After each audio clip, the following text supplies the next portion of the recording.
So today we're going to start talking about the Indian Territory and how the Civil War affects Indian Territory. So I know the slide kind of gives it away a little bit, but why do you think the Indian Territory joined the Confederacy in the Civil War? They wanted slavery. Because they own slaves? Explain that. Why did the Indian Territory, more specifically the Indian tribes, want slavery? Because they were owning slaves too. They own slaves too. That's good. I don't know. Anybody else? I think it's South. Parties like the Indians, I guess. Keep going on that line of thought.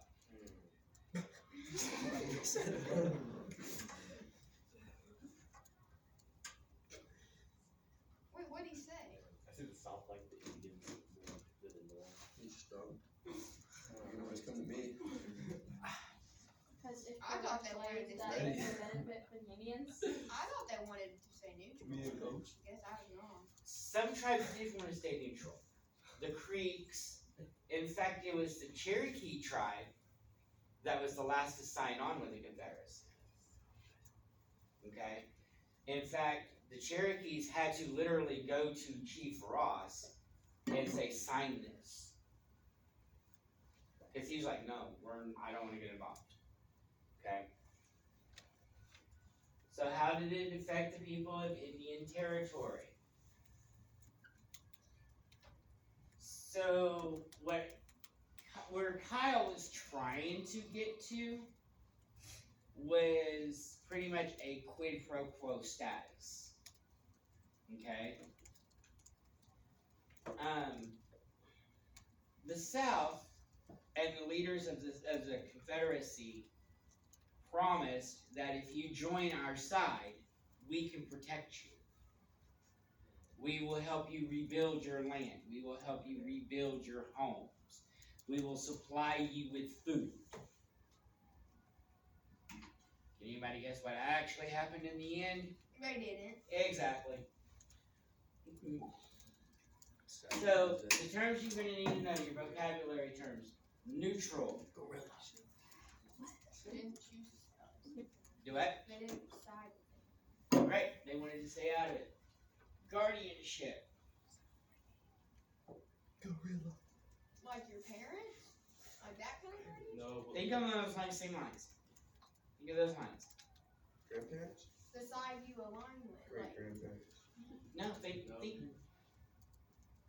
You're on the right track with parents. your ancestry? You're on the right track with parents. someone who like Kids. protects It's in Someone- Carolina. Come on. You're someone correct, who both. protects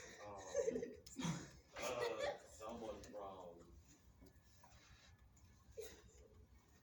Okay. No, y'all are both on the same lines, okay? But think about it like this. You take and you have complete and utter control of, say, your baby sister. You are your sister's what? Guardian. Exactly. Oh, well, then they have ownership of you. Yes. I said your kids. So Well, speak up. I can't hear you from I've been over speaking there. pretty loud. I'm not gonna lie. Gorilla. And this is not I'm gonna lie for it. the primate gorilla. Gorilla wolf. Guerrilla warfare. Gorilla. Gorilla's going to war. Okay. So, in terms of the guardianship, the South took guardianship over the tribes that would join the Confederacy. Okay? Which made them responsible for the tribes. So, but why was the Confederacy so involved or want the Indian Territory? Okay? Because keep in mind, There was gold. and oil. keep going. I mean, there was resources, right? Right. Okay. So, but remember when Jefferson, we talked about Jefferson sending out all the expeditions, and all the reports that he got back from all of these expeditions was, this land is no good. This land is trash. Talking about what became Indian Territory, eventually Oklahoma. Well, now all of a sudden, because we got a civil war going on, these Confederates are like, oh, maybe there is much more to this land. Right? Would you agree with that? Not to mention, the Indian Territory was a buffer between the North and the South. So, I wish we... Can we get a map? U.S. Therefore, the Civil War quickly spread to Indian Territory. Okay, In this website, here is Oklahoma, right here. Okay. Remember the first shot fired was in North Carolina, yeah, right there. right here? Yeah. Okay. And all of these states right here seceded from the Union. This was still Indian Territory. Okay. Therefore, when it came over and the Confederacy started going in here, it became a buffer. Because all the rest of this, except for these three right here, everything else was the North. There we go. All this red right here was Confederacy, all this blue. Except for these states right here. These were considered border states. Okay? And we'll talk about border states later. But you see where Oklahoma was the buffer between the North and the South? Missouri, or Kansas was considered a northern state. Okay? That's why the South considered this a buffer. Okay. Thank you, sir.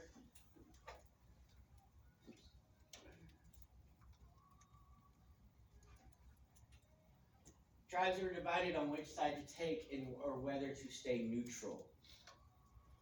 Some of them did not even want to get involved. Why? Why should we? What's in it for us? You know? Without the U.S. Army, the Indians had to accept Confederates in the territory. Why? Why didn't the North come down and help? Because they were scared. Because like they had a navy and How's the Navy going to get into a They landlocked didn't like area? slavery. Huh? They didn't like the slaves. No, he said the Navy. Oh. I said, how's the Navy going to get into a landlocked state? So, rivers. Awfully shallow for naval ships. So, the Confederacy sent a man by the name of Albert Pike to try to win over the tribes. Most of the tribes were like, sure, where do I sign? Cherokees, John Ross, refused, absolutely refused to sign. Okay? He was like, nope, don't want to, I'm doing this in the best interest of my people. Finally, at the end, his people, you're signing this treaty. You have no choice. And he signed it. Therefore, the Cherokees joined the Confederacy. He was able to get the Creek, the Choctaw, the Chickasaw, the Seneca, the Caddo, the Wichita, Osage, and Shawnee. Of course, we all know that that's not all the tribes that were here. Okay. In 1861, the Cherokee people, here's that pressure, Ross, they looked at him and said, you're signing this treaty, we're joining this war, we need their protection, we need their food. They didn't give them nothing. Okay? Fighting regiments of Indians were quickly formed, including the Cherokee Mounted Rifles, sworn for their weapons? pretty much, and their knowledge. Because remember, some of the tribes were warring tribes. Okay, so they're used to horseback riding. They're used to carrying, weapons with them as they ride on horses. The first Confederate outpost in Indian Territory was Fort Davis near Muskogee. Fort Davis, in 1852, Fort Davis abandoned and Fort McCullough was established on the Blue River near Kennefic, Oklahoma. Is that still a town? Because I haven't heard that town. I'm from there. It was located, Fort McCullough was located along the military road between Fort Smith, Fort Gibson, and Washita, and supplied towns in Texas.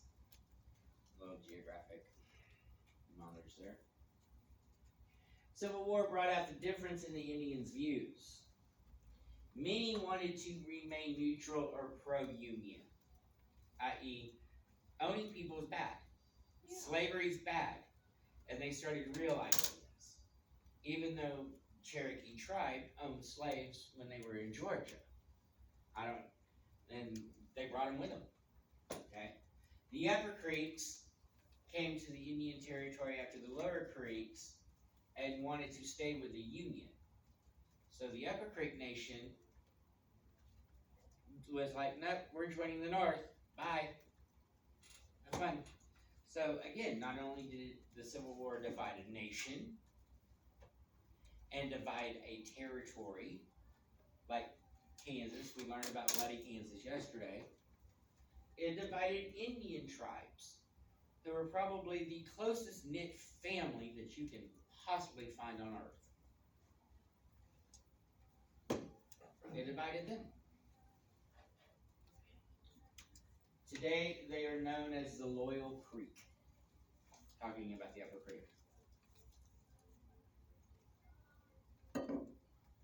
Confederate Colonel Cooper attacked the Loyal Creek at Round Mountain. There is no clear winner, but the creeks lost supplies along the way.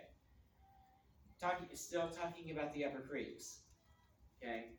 Not the Lower Creeks, but the Upper Creeks. So what did the Upper Creeks do? Moved to Kansas. Moved to Kansas. Because the Union controlled Kansas. They needed supplies. They needed food. They needed shelter. Okay? All those basic necessities, all those basic things to sustain life.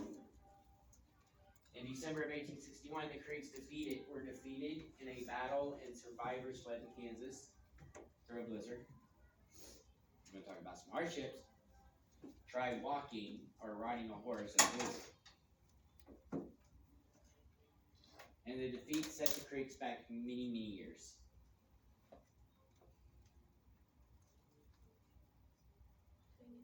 So on this map right here, we're gonna see some famous battles that took place. This one right here, Cabin Creek, was in 1863. Chastahula in 1861. Cruz de Talas in 1864. Here's the Round Mountain where the Upper Creeks were defeated in 1861. Old Fort Wayne, 1862. Honey Springs. And there's Front Fort Smith, Perryville, and Middle Boggy Depot. What? Little boggy. Oh, dumb. Middle Boggy Depot, 1861.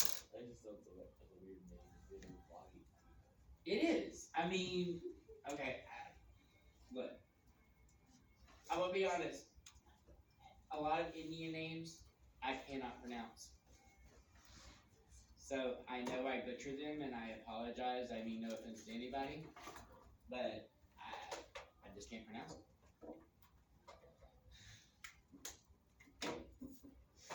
War on Indian Land, Pea Ridge. Battle of Pea Ridge, Northwest Arkansas. Confederacy had 16,000 of their troops, adding in the 800 Cherokees that joined the Confederacy, or joined that regiment, versus 10,000 Union troops.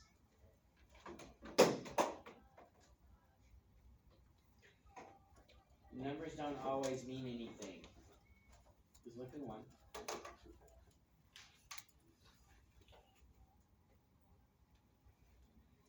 clearly the numbers were with the Confederacy in the Battle of Pea Ridge, right? Everybody agree upon that? Okay. But the Union won, and the Union leaders saw this as an opportunity to retake the Indian Territory. Okay. 1,400 dead versus 4,600 dead. The Union clearly had some type of military advantage to win this battle. In 1862, troops were brought in, including loyal Indians led by Colonel Weir, to take back Indian Territory. Do you think they succeeded? No. We'll find out. In 1862, and just a month later, defeated Confederate troops and took back Fort Gibson and Tahlequah, which is the Cherokee capital.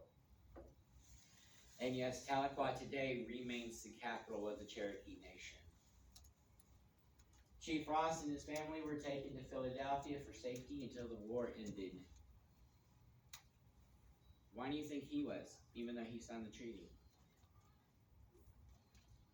Because he didn't want to fight. They took into consideration he was forced. Okay? So, they were like, okay, we understand. We understand, dude. You were forced to fight this battle, this war. We understand. You don't like it. Alright, come with us. And they took him to safety. Several battles resulted in Confederates being driven out of Fort Wayne. So we got a war on Indian land. In August of 1862, the first unit of African American soldiers, the first colored Kansas infantry, was created. Can we guess where they were created?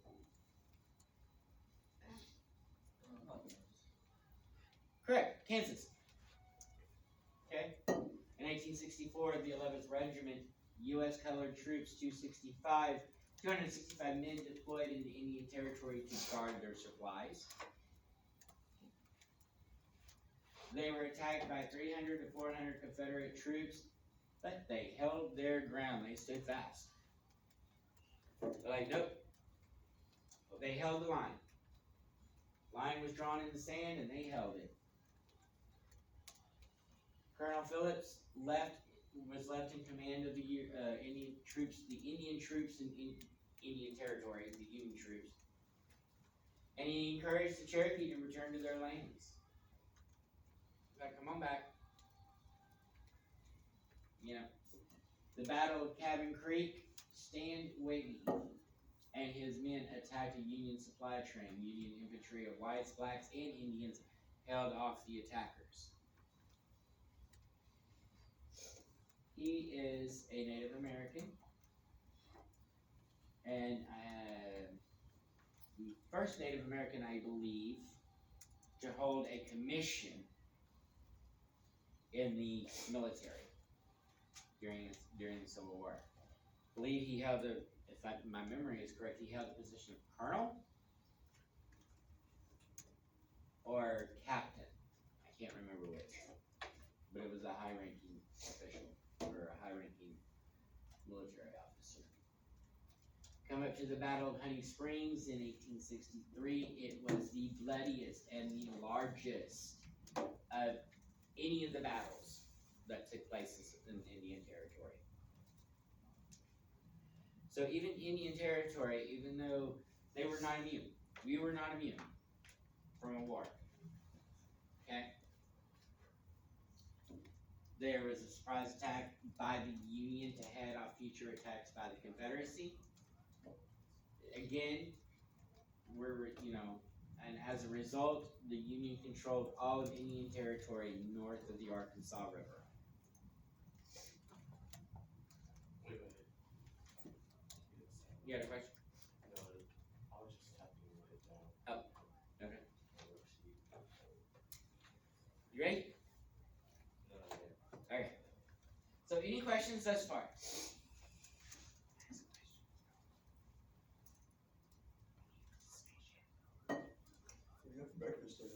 What? What'd you have for breakfast today? I don't eat breakfast. What? That's terrible. I don't eat breakfast. I only eat 1 meal a day. What? What? Whoa. What?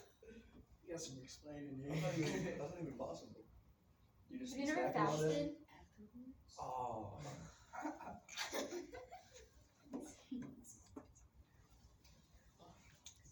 Alright, anybody have any questions about Still what we're talking wrong. about so far? Are we supposed to do this last Still thing wrong. on the worksheet? Yes. I The thought we song? were wrong before. Like, find a song? Yeah, it's not that hard. You just Google the song and look at the lyrics. It took like 2 minutes. The swing low? Yeah, it took like 2 minutes. Okay. Moving on. The Battle of Perryville was followed up by the Battle of Honey Springs in August of 1863. Union leader Blunt found Confederates at one of the supplies depot in Perryville on the Texas Road. Blunt took some supplies abandoned by the Confederates and burnt down the town. But there was another town that rose from the ashes, like the fiery Phoenix. Anybody in the town in Oklahoma What? that rose from this being abandoned and burnt? I'll give you a hint. It's on the board. Perryville. Drop the bell. Perry. Here. Perry.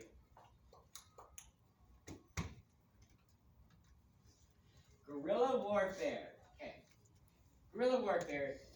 When you hear the term guerrilla warfare, what's the first thing that comes to your mind? War. Like the woods and stuff. Yeah. Yes. Woods. Tactical covertness. Okay.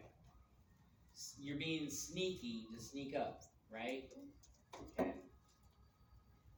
Guerrilla warfare came in during the Civil War, and between the fall of 1863 to the summer of 1865, guerrilla warfare occupied Indian territory, meaning there was a lot of it happening throughout Indian territory. Okay.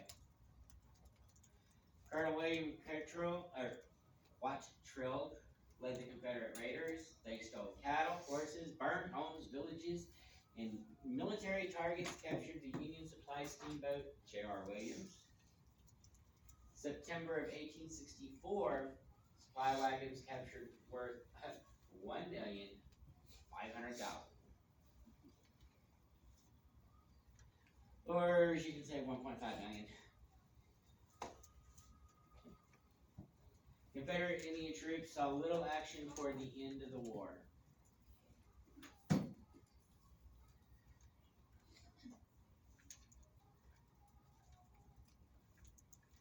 Loyal Creek swims Kansas. Confederate Cherokee fled south across the Arkansas River. Many Indians, thousands upon thousands of Indians, were displaced out of their land as a result. Became known as Indian refugees. So we're going to start probably seeing how the South reneged on all their big promises, or fame, protection, and honor and glory. April 9th, 1865. The war ended at Appomattox Courthouse in Virginia. Confederate General Robert E. Lee surrendered to the Union General Ulysses S. Grant. Pop quiz: which one of these two men became president of the United States? Grant. Ulysses Grant. Yep, Grant. Good job. I don't even have to. Oh. Just, That was close. I just didn't know it was a general. The last Confederate commander to surrender was General Stanway, who was a Cherokee Indian at Doaksville in June of 1865. So, you gotta remember, back then we didn't have all the computers. We didn't have email or, instant messaging. He was late getting the info that the war had ended. So, Indian leaders met to present a plan of peace to the United States at Camp Napoleon. Indian territory was desert, many were dead or maimed, farms, homes were destroyed, and money was gone. War ended. South Confederacy cannot keep their promise. Oh, what is this? Any questions, thoughts, comments, concerns about what we just talked about? What do you think happened afterwards Could've been anything. to Indian Territory? Became one state. Yeah. Actually, no. That was in Mexico. Right. So what happened in between the end of 1865 to 1907?